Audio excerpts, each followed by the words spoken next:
Tonight, Donald Trump casts new doubt and confusion in the trade war. The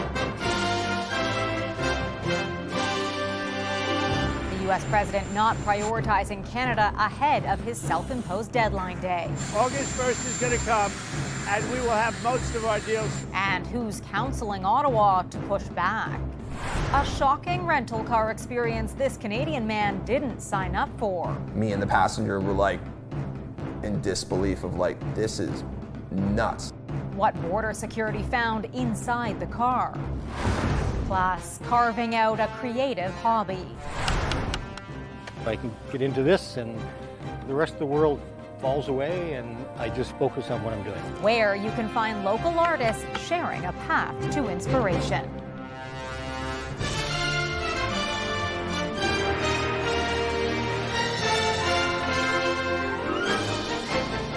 CTV National News with Heather Butts.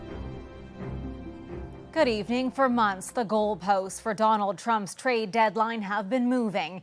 Now the U.S. president says he may not reach a trade deal with Canada at all, suggesting tariffs could be an unavoidable reality as we near that August 1st deadline. CTV's Abigail Beeman on where Canada goes from here.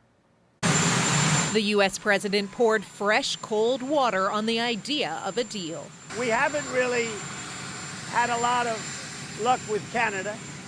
I think Canada could be one where they'll just pay tariffs, not really a negotiation. I fully expect that Canada will face a 35% tariff on August 1st. I don't think that the United States and Canada are particularly close at this moment. Donald Trump says most other countries' agreements will be done by next Friday. We don't have a deal with Canada. We haven't been focused on it. Ottawa has certainly been focused on Washington. I had a productive, cordial discussion meeting with Secretary Lutnick. Senior Canadians just left D.C. touting progress. It looks like we're trying to negotiate with the guy at the reception desk. Commerce Secretary Lutnick's not going to make decisions. A former Foreign Affairs minister wants Canada to talk more about pushing back. I hope the Prime Minister and the government will start doing is being a little bit more forceful in putting out exactly what we're going to do in terms of preparing workers who are going to be affected. The hit is starting to be material and financial in nature. The Canadian Chamber of Commerce says the months of uncertainty are toxic for business. It's not going to go away on August 1st, even if we have a temporary deal, because we are facing a real review of CUSMA, which is the big one. No official response from the Prime Minister's office, but Mark Carney did release a social media video reiterating Canada will only accept, quote, the best deal now just 1 week from August 1st and the threat of 35% tariffs for goods not covered by CUSMA. Heather? Thanks, Abigail. CTV's Abigail Beeman in Ottawa. Meanwhile, Trump arrived in Scotland today for a mix of business and pleasure, touting the prospect of a trade deal with Europe. We're meeting with the European Union, and that would be actually the biggest deal of them all if we make it. Trump landed at Glasgow's Prestwick Airport as thousands watched on. He's set to meet with the European Union president and the British Prime Minister during the 5-day visit. He will also visit his golf resorts, including a new one named in honor of his mother, who was born in Scotland. There is relief in northern BC tonight following the successful rescue of 3 workers trapped for days deep in the belly of a mine. CTV's Reagan Hasagawa now with how that rescue played out. After more than 60 hours trapped deep underground, these scenic views of the Red Chris mine are a sight for sore eyes. 3 workers from high-tech drilling who were safely brought to surface last night. They are being reunited with their families early this morning. We are deeply relieved that all 3 individuals are safe and in good health and spirits. One worker described the ordeal as a wild week and said he was glad to be out of there. The diamond drillers from BC, Manitoba, and Ontario were rescued faster than experts had expected, thanks to their quick thinking and the help of new technology. Safety protocols work. Incredible that Kevin, Darren and Jesse did exactly what they were trained to do, and because of that, they stayed safe. The trio got trapped Tuesday after 2 rock falls in the access tunnel. They were able to get to a refuge chamber equipped with everything they needed to survive for weeks, but they did lose all communication. We do the daily inspections. We do monthly inspections. We actually do second line of defense inspections with teams from external to observe and see. This one that caught us by surprise. Experts say these kinds of rock falls are rare. It's just nothing but uncertainty, radical uncertainty. He says it appears everything was done to prevent the disaster, but the nature of the work is unpredictable. They were probably drilling holes for explosives. What they were building was a ramp, or what was known as a decline into the underground. He expects we'll soon be hearing about these kinds of situations more often. BC is really open pit mining country, and it has been for a while. Very few underground mines. We're going to see more underground mines because of the demand for metals. BC may lead the industry in safety, but experts warn automation is the next step to prevent future emergencies. The open pit mine at Red Chris is resuming operations, but the underground project will remain closed until the investigation is complete. Reagan Hasegawa, CTV News, Vancouver. Video is out of the high-stakes rescue of a Canadian man off the coast of Oregon. The Royal Canadian Air Force says it helped the U.S. Coast Guard in the medical evacuation from a fishing vessel yesterday. The Air Force says the patient was transported directly to a U.S. medical facility by the Coast Guard. The court decision finding 5 former junior hockey players not guilty of sexual assault is still generating a lot of reaction tonight. It's putting the spotlight on hockey culture and the meaning of consent. CTV's Adrian Gabriel spoke to one woman who has been working to educate athletes on that very concept. A verdict delivered, a sports culture remains in the spotlight. They found me lying on a floor in the bathroom, unconscious. Kathleen LaRoche was 23 years old when she believed she was drugged and then eventually sexually assaulted in 2015 by a major junior hockey player in Quebec, who she says would go on to have a successful NHL career. I called him. They found me unconscious. What happened? He said, just the only thing is I'm about to sign with the NHL. Please don't talk about it. That's what I did.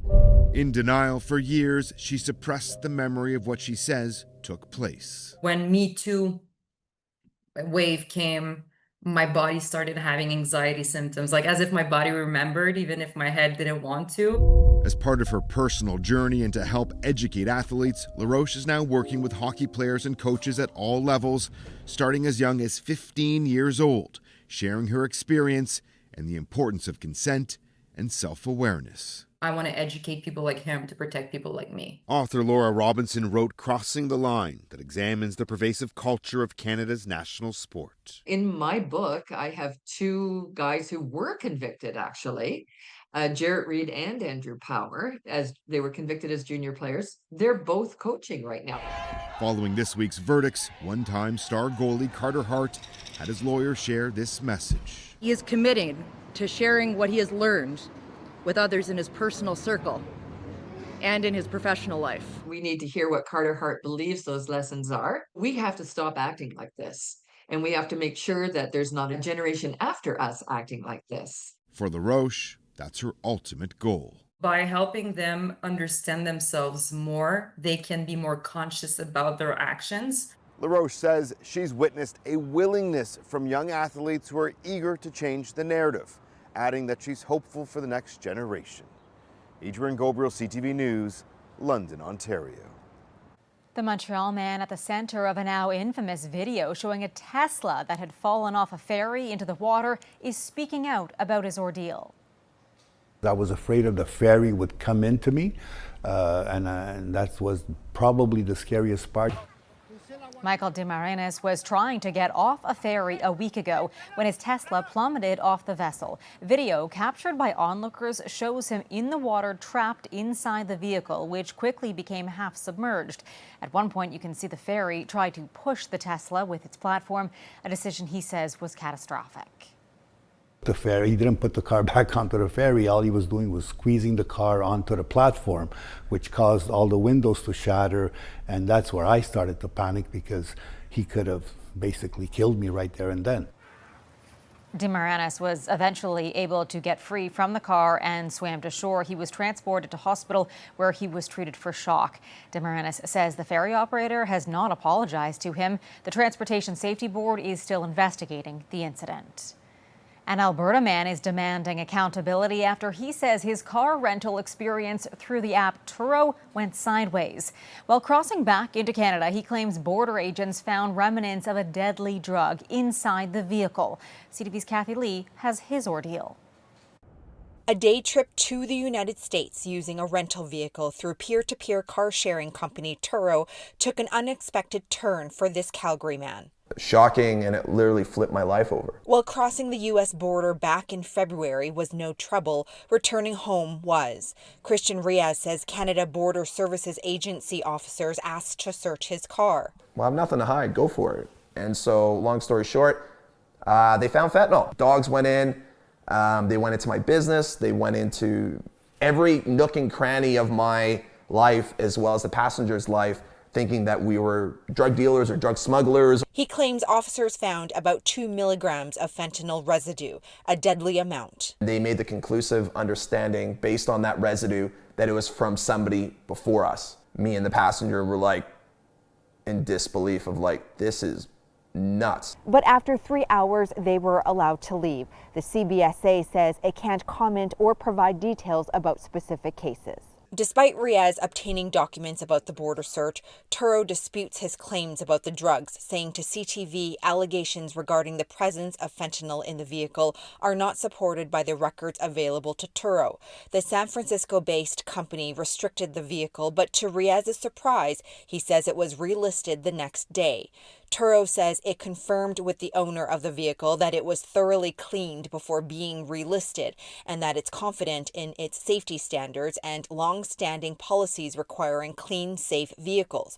Riaz wants Turo to do more, but that might be difficult. They will always disclaim liability and say it's between you and the driver. Riaz refused Turo's refund offer, instead saying he wants to see change. Accountability.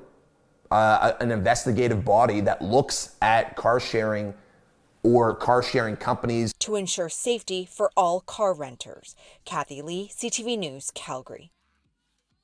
Canada is joining a growing chorus of international voices calling for more aid to be let into Gaza. This as more people died there today from starvation. CTV's Kamal Karmali with Israel's response to the plea. Among the rubble in Gaza City, the desperate need for even a morsel of food growing more dire each day. This father forced to bury his 2-month-old. He says it's because there's no food or formula. More than 100 international aid and human rights groups have warned of mass starvation. UN's Palestinian Refugee Agency says 1 in 5 children in Gaza City alone is malnourished. People in Gaza are neither dead nor alive. They're walking corpses.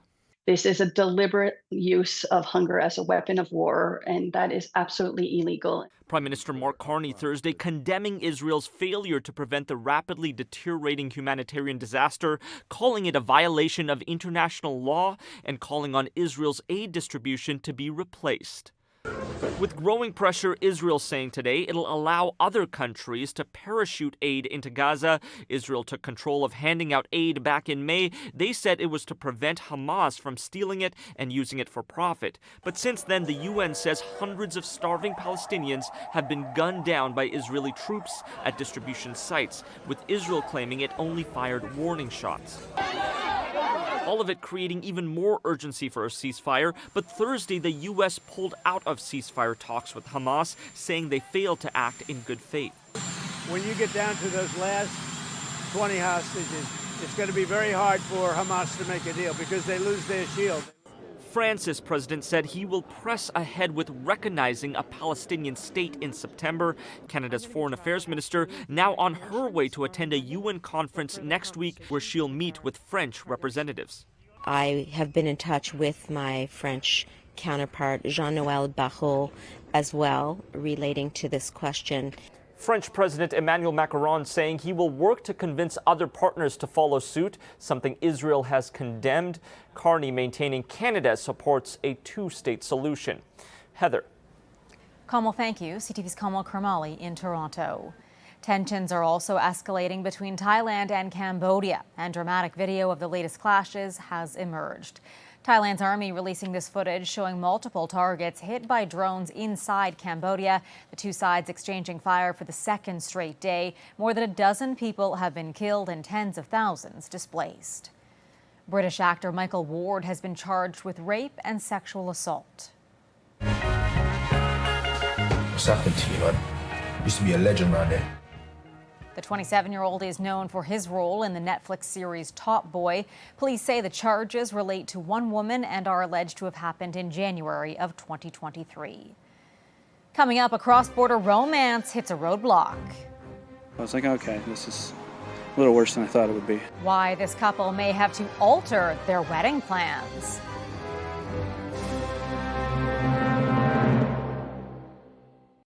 Wedding planning is a blend of excitement and stress. Tonight, a Canadian man is sharing why he and his American fiancée saw their plans unravel just days before tying the knot. Here's CTV's Tyler Fleming on how they're navigating the unpredictable road ahead. Devin Hayden and Bridget Ellis met online 4 years ago. And we've been together since. In a cross-border romance, Hayden lives in Brockville, Ontario. Ellis, about an hour's drive in upper New York State. Most weekends she comes down after work and we spend a few days together, which is nothing like spending every minute of every day together. The couple planned to marry on June 14th. Just a small little thing in Canton, New York. At a park with a bridge and everything. But just days before the wedding, crossing into the U.S., things unraveled. Once I saw them all kind of group up and stuff, I'm like, all right, something's about to happen. Hayden says American border agents flagged him for spending too much time in the U.S., which is typically a maximum of 180 days per year. It was only the 156th day of the year, so. But once they stood me up and fingerprints and stuff, I was like, okay, this is a little worse than I thought it would be. And I had to exit the country immediately. But no reason was given on Hayden's official denial form. I had to come into Canada, drop him off, and then come back. There's nothing about this fact set that is surprising to me. U.S. immigration lawyers say when crossing the border, intent plays a major role in an agent's choice to grant entry. And the scale is tipping a little bit more heavily towards really strong U.S. ties. That's going to raise a red flag. Like a marriage spanning two countries. I want to be over here, but he wants to be over there. That's kind of the axe in the chopping block. Once you've been denied entry to the United States, you have to do the heavy lifting and reestablish really strong ties back to your home country. Hayden's new plan. Once the passport arrives, it's maybe be allowed back in. For now, Ellis comes here to Canada. Their love knows no boundaries or borders. We're working well through it, considering the circumstances. It hasn't torn us apart. Love you. Love you too. Tyler Fleming, CTV News, Brockville. Still ahead, the bodies were piling up. The solution to an unexpectedly crowded situation.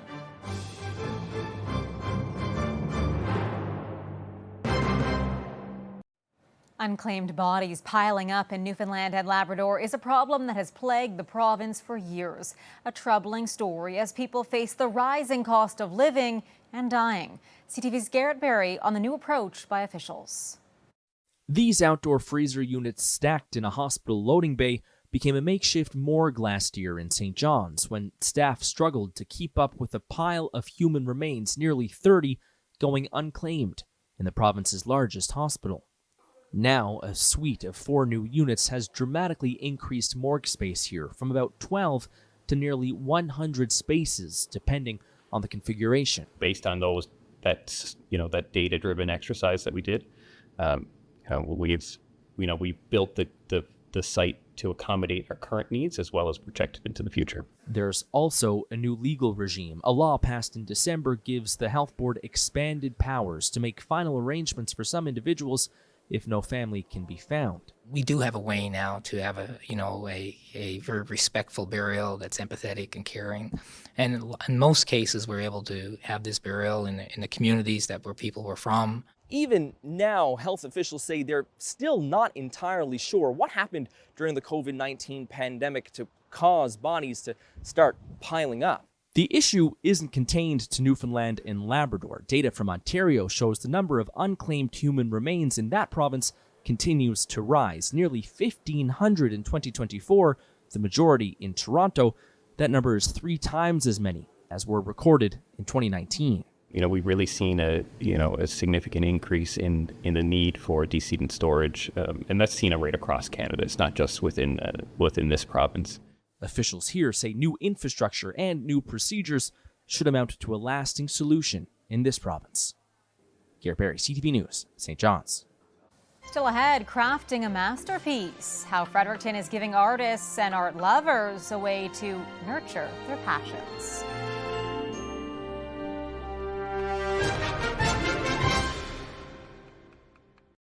We leave you tonight with a stunning stroll through a Fredericton park and a conversation with those who are adding to its beauty. The city's artist in residency program is once again offering a window into a creative process. CTV's Sarah Plowman takes us for a tour. Tucked between trees, Gary Crosby leans in, inviting others to observe. Slice by slice, wood falls, a face forms. This is a mythological green man. The green man is a combination mixture of a human figure and forest leaves and growth. It's usually a sign of spring. At another park, Sarah Maloney eyes and molds her surroundings, ladies' slippers and finches. Art is how she understands the world. It's how I make the world make sense, through looking at things and making things in response to the things I see. These are 2 of Fredericton's latest artists in residence, true public art. They're in residence for 2 weeks and they just get to create based on their environment, and it's an opportunity for people using the park to meet an artist, see what they're up to. Crosby is a Canadian Armed Forces veteran turned carver whose work now sits atop this popular walking bridge. To him, carving offers escape. I can get into this and the rest of the world falls away and I just focus on what I'm doing. Maloney is a sculptor and textile artist whose work is on display at Fredericton's Beaverbrook Art Gallery. But on this day, her focus is this workshop, part of her residency. To pique their curiosity about things and get them to see something in a new light. Last week she taught embroidery. This week it's clay modeling. This family came back for seconds. Spending a couple hours, quality time. It's nice. A way to bring people along an artist's journey. Any of the stuff I've got here, they get to see it being created and being done and what my thought process is as I go through it. From the mind to the masterpiece. Sarah Plowman, CTV News, Fredericton. Some beautiful pieces.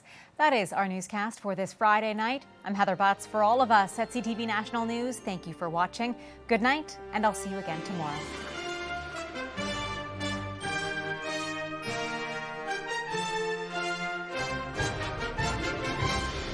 CTV National News, Canada's #1 newscast.